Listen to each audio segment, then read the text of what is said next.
Friction क्या होता है देखो, the force which opposes the relative motion between two surfaces in contact. जब भी दो सरफेस कॉन्टैक्ट में हो, मान लो दो सरफेस ऐसे कॉन्टैक्ट में है, तो उनमें से कोई भी मूव करना चाहेगा, तो जो फोर्स इसको मूव करने से अपोज करेगा उस फोर्स को हम फ्रिक्शन कहते हैं।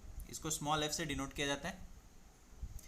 इसकी ऐसा यूनिट होती है न्यूटन, क्योंकि ये भी फोर्स है। सो ऐसा unit of frictional force is Newton. अब इसके फॉर्मूले कैसे आते हैं वो हम देखते हैं अभी। फ्रिक्शन के कॉन्सेप्ट के लिए हमें सबसे पहले जानना ज़रूरी है कि कोई ऑब्जेक्ट अगर किसी सरफेस पे रखा है तो उस पर कौन कौन से फोर्सेस लग रहे हैं। मतलब सिर्फ अगर वो सरफेस पे रखा है तो दो तरह के सरफेस होते हैं, एक होता है स्मूथ, एक सरफेस होता है रफ। तो हमेशा याद रखना स्मूथ सरफेस पे फ्रिक्शन नहीं होता, रफ सरफेस पे होता है। तो यहाँ पे हमने एक रफ सरफेस लिया हुआ है।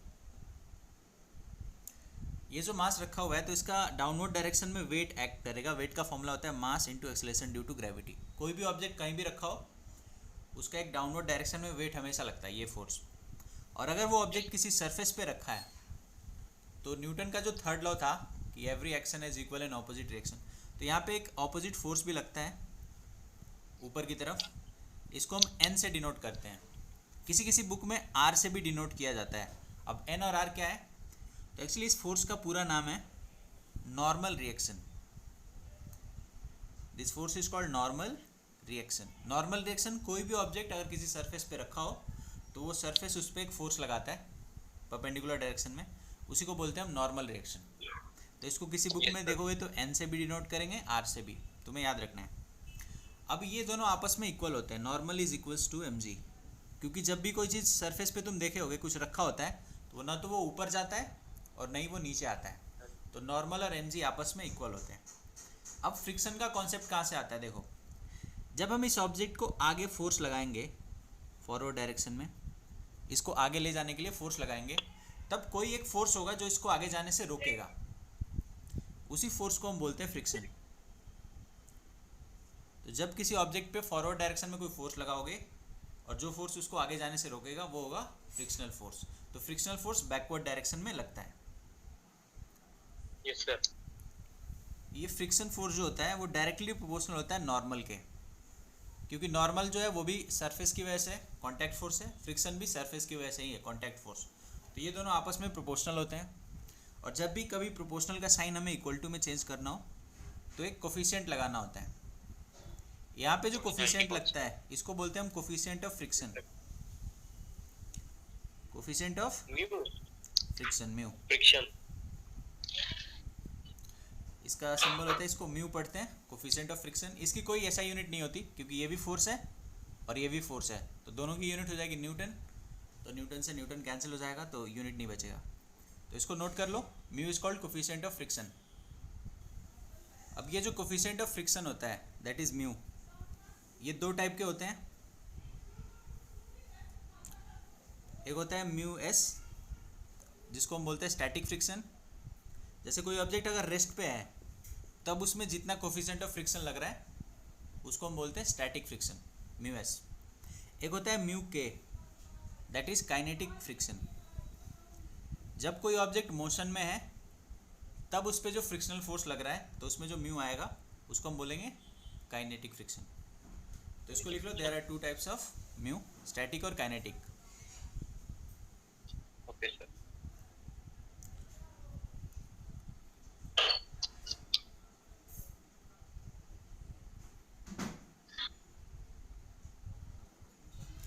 जैसे किसी ऑब्जेक्ट पे अगर तुम कोई फोर्स अप्लाई करना स्टार्ट करते हो, ठीक है, तो जैसे ही तुम फोर्स लगाते हो वो मूव करना स्टार्ट नहीं होता, कुछ देर तक वो रेस्ट पे रहता है। जैसे एक मिनिमम अमाउंट ऑफ फोर्स होता है जो उसको लगाने के बाद ही वो वहाँ से हिलेगा। जैसे ये ऑब्जेक्ट है, इस पर तुमने फोर्स लगाना स्टार्ट किया, तो जैसे मान लो ये मिनिमम 50 न्यूटन फोर्स पे वहाँ से मूव करना स्टार्ट करेगा और फोर्स तुमने जस्ट जीरो से लगाना स्टार्ट किया। तो जैसे जैसे तुम फोर्स लगाओगे वैसे वैसे फ्रिक्शन भी लगेगा। वो जब तक मूव नहीं, मतलब वो तब तक मूव नहीं कर सकता जब तक उस पर वो फ्रिक्शन उतना ही लगे जितना फोर्स लग रहा है। एक बार फोर्स की वैल्यू ज़्यादा हो गई तब वो ऑब्जेक्ट मूव करना स्टार्ट कर जाएगा, ठीक है। तो एक ग्राफ ये होता है फोर्स वर्सेस फ्रिक्शन का। एक टाइम के बाद क्या होता है ना, फ्रिक्शन अपनी मैक्सिमम वैल्यू पे पहुंच जाता है, उसके बाद फोर्स बढ़ते जाता है लेकिन फ्रिक्शन उतना का उतना ही रहता है। तो ये ग्राफ ड्रॉ कर लो, फ्रिक्शन वर्सेस फोर्स।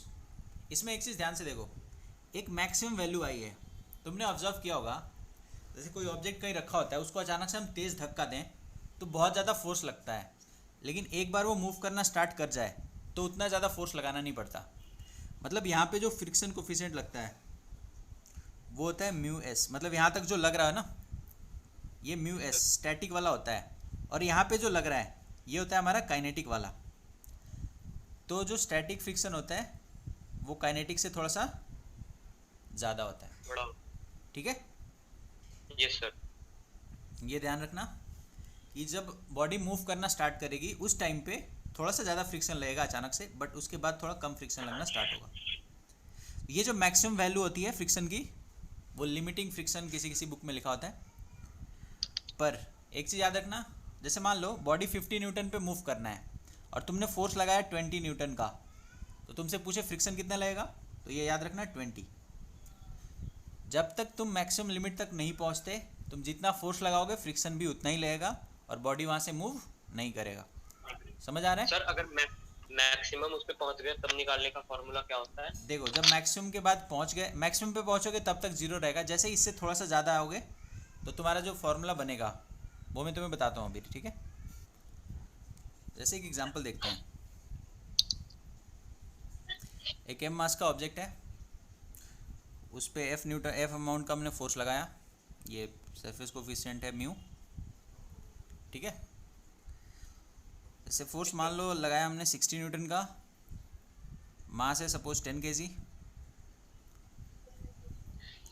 इस केस में क्या होता है, पहले हम फ्रिक्शन फोर्स निकालते हैं, म्यू मान लो दिया है 0.1, सब कुछ मैंने दे रखा है इसलिए एक एग्जांपल समझा रहा हूँ। तो नीचे जो फोर्स लगेगा मतलब mg जो नॉर्मल के इक्वल होता है वो कितना होगा, मास की वैल्यू है 10 kg और एक्सेलरेशन ड्यू टू ग्रेविटी हम 9.8 लेते हैं, कभी कभी 10 भी लेते हैं, तो मेरे कैलकुलेशन में तुम 10 लिया करो जो मैं दूंगा उसमें। तो नॉर्मल आ गया हमारा 100 न्यूटन, ठीक है। फ्रिक्शनल फोर्स जो होता है वो होता है म्यू टाइम्स नॉर्मल, मतलब 0.1 इंटू ये नॉर्मल 100, ये आएगा तुम्हारा 10 न्यूटन। तो अब इस क्वेश्चन को ध्यान से देखो, हमने फॉरवर्ड डायरेक्शन में फोर्स लगाया 60 न्यूटन और फ्रिक्शन की जो मैक्सिमम लिमिट है, देखो फ्रिक्शन की मैक्सिमम लिमिट निकालने के लिए इस फोर्स की ज़रूरत नहीं है, वो आता है इस फॉर्मूले से म्यू टाइम्स नॉर्मल। तो नॉर्मल पहले निकाल लो फिर म्यू से मल्टीप्लाई कर दो। तो अब तुम्हें यहाँ पे क्लियरली दिख रहा होगा कि फ्रिक्शनल फोर्स और फोर्स में कितना डिफरेंस है। इस केस में क्या होगा, बॉडी मूव करना स्टार्ट कर जाएगा, मतलब आगे की तरफ मूव करेगा। तो उस केस में हम फॉर्मूला लगाते हैं, वो फॉर्मूला लिख लो, net force equals to mass into acceleration. Net force equals to mass into acceleration, note कर लो इसको पहले। So the net force will be 60 force forward direction में है, फ्रिक्शन है 10, तो इसको तुम लिख दो मास इंटू एक्सेलरेशन। मास कितना लिया था, मास 10। ठीक है। तो यहाँ से एक्सेलरेशन आ जाएगा 5 मीटर पर सेकेंड स्क्वायर। तो अगर तुम्हें इस क्वेश्चन में कुछ भी पूछे कि डिस्टेंस निकालो, फाइनल स्पीड निकालो, तो तुम इस एक्सेलरेशन की हेल्प से निकाल सकते हो। तो फिलहाल के लिए ये नोट कर लो, ये एक बहुत ही इंपॉर्टेंट क्वेश्चन है, इसको नोट करो। जैसे एक बॉडी का मास है 10 kg, जिस सरफेस पे रखा हुआ है उसका फ्रिक्शन कोफिशिएंट है 0.3, ठीक है। ये दो केसेस हैं। अब इसको मतलब इसमें क्वेश्चन में 3 पार्ट्स हैं। पहला, अगर हमने 10 न्यूटन का फोर्स लगाया इस बॉडी पे, यस सर, ठीक है, तो फ्रिक्शनल फोर्स कितना होगा और एक्सेलरेशन कितना होगा। इसी तरह अगर हमने 30 न्यूटन का फोर्स लगाया तब फ्रिक्शनल फोर्स और एक्सेलरेशन क्या होगा। और थर्ड पार्ट है क्वेश्चन का कि अगर तुमने 50 न्यूटन का फोर्स लगाया, मतलब 3 अलग अलग पार्ट्स हैं, हम अलग अलग फोर्सेज लगा रहे हैं और हर पार्ट में हमें फ्रिक्शन और एक्सेलरेशन निकालना है। तो इस क्वेश्चन को ट्राई करो एक बार। सर वो 10 लेना है जी। हाँ, जी की वैल्यू 10 लो। देखो इस क्वेश्चन में मास दिया था मैंने 10 kg, तो नीचे जो वेट लगेगा वो लगेगा 10 इंटू जी, ऊपर लगेगा नॉर्मल, आगे फोर्स है और पीछे फ्रिक्शन है। तो सबसे इंपॉर्टेंट होता है पहले नॉर्मल निकाल लो। तो नॉर्मल हमारा 10G, 10 इंटू 10 कितना हो जाएगा 100 Newton. 100। Frictional force mu times normal होता है, तो म्यू हमारा 0.3 था, इंटू 100 करोगे 30 न्यूटन। अब आते हैं क्वेश्चन के फर्स्ट पार्ट पे। ये तो सब में कॉमन है। फर्स्ट पार्ट में मैंने फॉरवर्ड डायरेक्शन में जो फोर्स लगाया है वो है 10 न्यूटन का। मैंने बताया था जब तक मैक्सिमम लिमिट तक तुम फोर्स नहीं लगाते, तुम जितना फोर्स लगाओगे उतना ही फ्रिक्शन लगेगा। यानी फर्स्ट पार्ट में फ्रिक्शन लगेगा 10 न्यूटन, क्योंकि तुमने फोर्स ही उतना लगाया है। कभी भी अप्लाइड फोर्स से ज़्यादा फ्रिक्शन नहीं लग सकता, ये चीज़ ध्यान रखना। ये तो मैक्सिमम लिमिट है ना इसकी। Yes sir. तो जब दोनों आपस में इक्वल हैं तो नेट फोर्स क्या होगा 0। तो इस फॉर्मूले से एक्सेलरेशन निकाल लेना, वो आ जाएगा 0। Yes sir. ऐसे ही सेकेंड पार्ट देखते हैं इस क्वेश्चन का। सेकेंड पार्ट है हमारा, फोर्स उसमें कितना था 30 न्यूटन था। Yes sir. हाँ, तो उसमें भी ये 30 माइनस 30 नेट फोर्स 0 ही हो जाएगा, 0 हो जाएगा। तो एक्सेलरेशन उसमें भी 0 आ जाएगा। सिर्फ एक पार्ट ऐसा था जिसमें एक्सेलरेशन हम निकाल सकते थे, वो था हमारा थर्ड वाला। थर्ड में अप्लाइड फोर्स कितना था 150 न्यूटन था। ओके, सो 50 माइनस 30 नेट फोर्स हो जाएगा 20 न्यूटन इक्वल्स टू 10 इंटू ए कर लो। तो यहाँ से ए तुम्हारा आ जाएगा कितना 2 मीटर पर सेकेंड स्क्वायर। समझ आ गया? Yes sir. ओके, नोट कर लो इसको। नेक्स्ट टॉपिक है हमारा एंगल ऑफ फ्रिक्शन।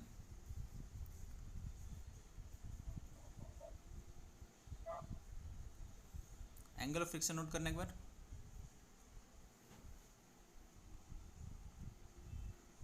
कर लिया। तो उस पर क्या होता है, अपवर्ड डायरेक्शन में किसी भी मास पे नॉर्मल फोर्स लगता है, और इधर आगे अगर हमने फोर्स कोई लगाया तो ही बैकवर्ड डायरेक्शन में एक फ्रिक्शनल फोर्स लगता है।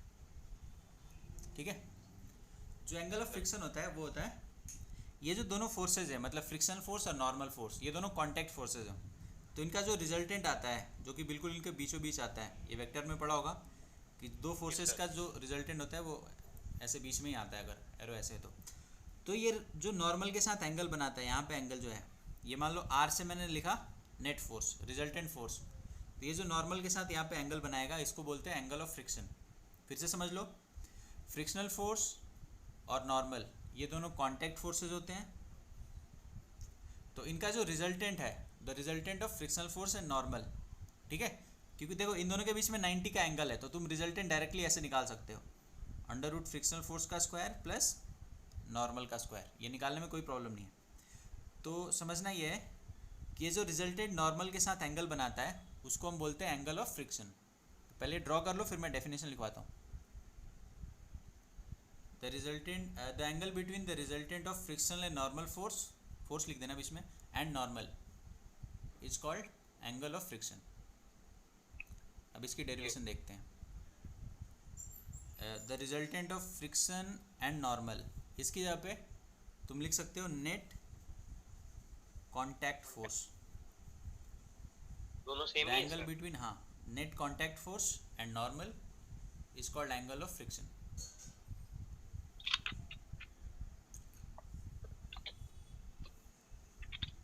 जैसे ये एम मास का ऑब्जेक्ट था, इसका हमने इधर रिजल्टेंट बनाया ऐसे आर, यहाँ पे नॉर्मल लग रहा है, नॉर्मल और रिजल्टेंट के बीच का एंगल है थीटा, और इधर लग रहा है फ्रिक्शन।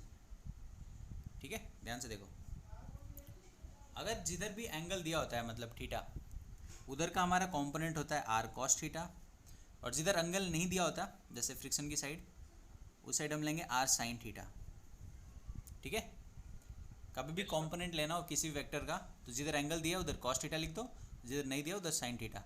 तो रिजल्टेंट का कॉस थीटा नॉर्मल के इक्वल है, और रिजल्टेंट का जो साइन थीटा है वो है फ्रिक्शन फोर्स के इक्वल। और तुम्हें पता है फ्रिक्शनल फोर्स का एक और फॉर्मूला क्या होता है, फॉर्मूला म्यू वन। गुड। ये लिखने के बाद इन दोनों को इक्वेशन 1 और 2 मान लेना, फिर लिखो डिवाइड, ये इक्वेशन 2 है, जैसे ये 1 है, इक्वेशन 2 बाई इक्वेशन 1, ये 2 मार्क्स की डेरिवेशन आती है। डिवाइड करोगे तो लेफ्ट साइड में आएगा tan थीटा और राइट साइड में आएगा म्यू। हमें चाहिए एंगल, तो जब किसी भी एंगल की वैल्यू नहीं पता होती है तो हम ऐसे लिख देते हैं, जो भी वैल्यू उसको इन्वर्स में ऐसे, जैसे हम लिख देंगे यहाँ पे theta equals to tan inverse mu, ये नोट कर लो। This is called angle of friction. जैसे सपोज म्यू की वैल्यू गिवन है 0.1, इफ म्यू इक्वल्स टू 0.1, तो तुम डायरेक्टली बोल सकते हो कि एंगल ऑफ फ्रिक्शन जो होगा वो हमारा होगा tan इनवर्स 0.1। हमें वैल्यू वैल्यूज नहीं पता बट tan इनवर्स में लिख सकते हैं इसको। नेक्स्ट टॉपिक है एंगल ऑफ रिपोज।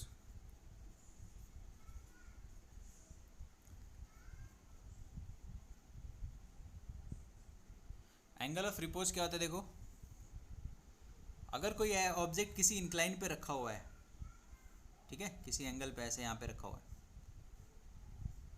तो वो जो एंगल है, जितने एंगल तक वो रेस्ट पे रह सकता है, जितने मैक्सिमम एंगल तक वो ऑब्जेक्ट रेस्ट पे रह सकता है, उसको हम बोलते हैं एंगल ऑफ रिपोज। जैसे तुमने देखा होगा कोई ऑब्जेक्ट अगर इंक्लाइन पे रखा हो, जैसे ये किंडल है, इसके ऊपर मैंने ये रखा, ठीक है, मार्कर, मैं इस अगर एंगल बढ़ाता जाऊँ तो एक टाइम आएगा जब ये गिर जाएगा, तो जो मैक्सिमम लिमिट थी इसकी जहाँ तक ये रेस्ट पे था, उस एंगल को बोलते हैं हम एंगल ऑफ रिपोज, ठीक है। तो अभी इसकी डेफिनेशन लिख लो। The maximum angle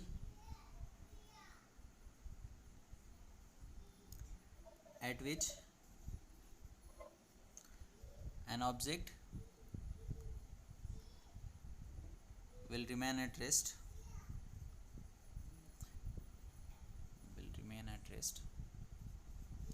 on an incline.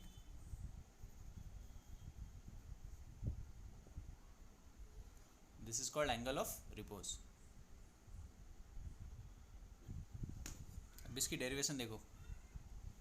Derivation के लिए सबसे इम्पोर्टेंट जानना ये ज़रूरी है कि इसका फ्री बॉडी डायग्राम कैसे बनाएंगे, मतलब कौन कौन से फोर्सेस लग रहे हैं, ये कैसे देखेंगे। तो सपोज़ यहाँ पे एक ऑब्जेक्ट रखा हुआ है एम मास का, यहाँ पे एंगल थीटा, बस इतना ही इन्फॉर्मेशन था हमारे पास। वेट जो लगता है एम जी, वो हमेशा नीचे लगता है, ऐसे डाउनवर्ड याद रखना। और जो नॉर्मल फोर्स है वो हमेशा सरफेस के परपेंडिकुलर लगता है, जैसे ये जो सरफेस है ना, इसके परपेंडिकुलर लगेगा नॉर्मल इधर। तो ये दोनों देखो आपस में मैच नहीं कर रहे हैं। सर अगर नॉर्मल ऐसे परपेंडिकुलर भी लगे सरफेस के तब भी वो mg के इक्वल होगा? नहीं, तब हम क्या करेंगे, mg के कंपोनेंट्स ब्रेक करेंगे। जैसे ये वाला एंगल थीटा है ना, तो यहाँ पे दो एंगल बनेंगे, यहाँ पे बनेगा जैसे तुम्हारा 90 माइनस थीटा और इधर बनेगा थीटा। ये mg के दो कंपोनेंट बनेंगे। वेक्टर चैप्टर में तुमने पढ़ा होगा, नहीं पढ़ा होगा तो वहाँ से जाके एक बार रिवाइज कर लेना। हमेशा याद रखना, अगर कोई फोर्स है तो जिधर उसका एंगल दिया होता है उधर f cos थीटा लेते हैं और ऐसे f sin थीटा। तो हम यही अप्लाई करेंगे यहाँ पे। mg का जिधर थीटा है, ये इधर यहाँ पे आएगा थीटा, तो हम इस साइड लिखेंगे mg cos थीटा और इस साइड लिखेंगे हम mg sin थीटा। ये फोर्सेस बहुत इंपॉर्टेंट है। अब ध्यान से देखो, जिस फोर्स के हमने कंपोनेंट बना दिए वो फोर्स हमारा क्या होता है, मतलब ओरिजिनल फोर्स फिर मिटा सकते हो तुम। हमने mg के दो कंपोनेंट्स बना दिए, mg sin थीटा और cos थीटा। तो अब mg का कोई रोल नहीं रहा यहाँ पे, mg को मत देखो, अब सिर्फ इसके कंपोनेंट्स को देखो, ठीक है। तो यहाँ से क्लियरली तुम्हें पता चल रहा होगा कि नॉर्मल को कौन सा फोर्स बैलेंस करेगा, तो वो हमें mg cos थीटा बैलेंस करेगा नॉर्मल को। Okay, yes sir. नॉर्मल को बैलेंस करेगा mg cos theta. mg sin theta किसको बैलेंस करेगा, तो जब भी कोई फोर्स लग रहा होता है तो अब वेरी गुड, उसके अपोजिट डायरेक्शन में एक फोर्स लगता है जो उसको अपोज करता है नीचे जाने से। तो फ्रिक्शनल फोर्स जो होगा वो हमारा इक्वल होता है mg sin थीटा के। बट हमें पता है कि फ्रिक्शनल फोर्स जो होता है वो होता है म्यू टाइम्स नॉर्मल किसी भी केस के लिए। तो हम यहाँ से क्या करेंगे, ये जो इक्वेशन 1 आया और ये जो मान लो 2 है, इनको आपस में इक्वेट करेंगे। इक्वेट करने से क्या होगा, तुम्हारा लेफ्ट में आएगा mg sin थीटा और राइट साइड में आएगा म्यू टाइम्स नॉर्मल की वैल्यू ऑलरेडी पुट कर देना यहाँ पे, तब इसको इक्वेशन 2 मानना, मतलब म्यू mg cos थीटा। अब तुम क्लियरली देखोगे यहाँ से mg कैंसिल हो गया। Yes sir. Good, cos theta इधर लाके डिवाइड करो, तो sin theta by cos theta कितना हो जाएगा, cot theta tan theta equals to mu. यहाँ से एक और इन्फॉर्मेशन हमें पता चला कि एंगल ऑफ रिपोज और एंगल ऑफ फ्रिक्शन ये आपस में सेम होते हैं। तो कभी भी एक क्वेश्चन है कि prove that angle of repose equals to angle of friction, 4 marks का आता है क्वेश्चन, तो तुम्हें ये डेरिवेशन और वो डेरिवेशन एक साथ करनी होती है।